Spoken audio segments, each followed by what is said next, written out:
right, it's Wesley with Expandacraft, and we're doing an installation on Richard's kayak. Now this is a tandem Hobie. What kind of Hobie is this? It's a tandem 13.0. And we're putting an Expandacraft Outrigger on this at a beam that's a little over 5 feet. We're not quite done with the motor mount. That's the motor mount minus the wood cross piece. What do you think as far as the installation goes? Pretty solid? It's pretty solid. The thing is, I have researched this for quite a while, and I had a lot of issues with Hobie, Pelican. Pelican just came back with the pedal mount, whatever. But the thing is, me now owning this with my wife, we enjoy it a lot. The lure is very, very stable, I must say. But the thing is, it's not as stable as using the Expandacraft that I have seen. Now, it has to be tested, and I would have that in another video for Wesley. Awesome.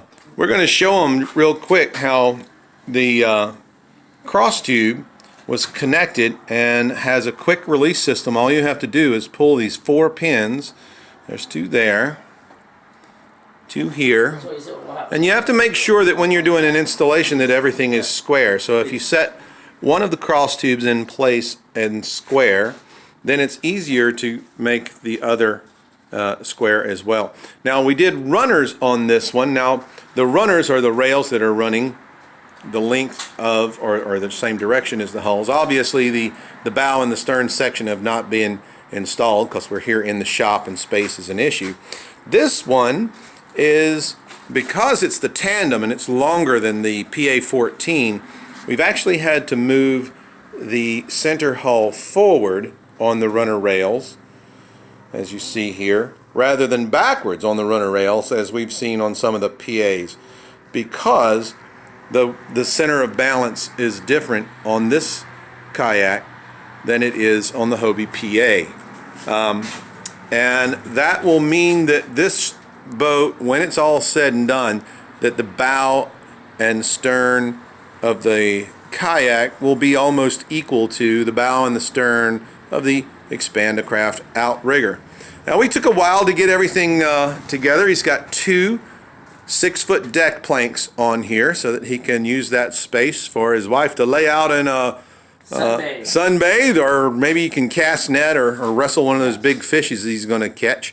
And also he's going to put some other apparatus on here for standing and leaning posts, I guess you could call. You're designing for me, actually. Well, I'm hopefully going to be able to see all of this in the water and moving soon. We'll have more video on that. So this is yet another Expandacraft Outrigger on a Hobie, but this is a Hobie we have not. It's not a Hobie.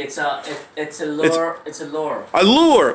Okay, my apologies. It's not a Hobie. A lure, and so this boat is I must say, something the thing else. is, with the lure and the Hobie, I don't get a chance to meet the owner who sets me up with doing the application and that love and appreciation that we do. Yeah, we did have some fun, didn't we? Yes, and when I came here, a couple of glasses of wine as well. Yes, when I came here, he explained to me, and he had me drill some holes, and he had my wife boring out edges, and not only that, it's the work, and the thing is, it's the fact that it's a camaraderie and the respect, and knowing somebody who owns a business. It's my respect traveling 4 hours to come here. Well, I certainly appreciate him tremendously, and I appreciate his talent and his knowledge. Thank you very I much, appreciate you as a customer and a newfound friend, somebody who's going to be part of my Expandacraft family.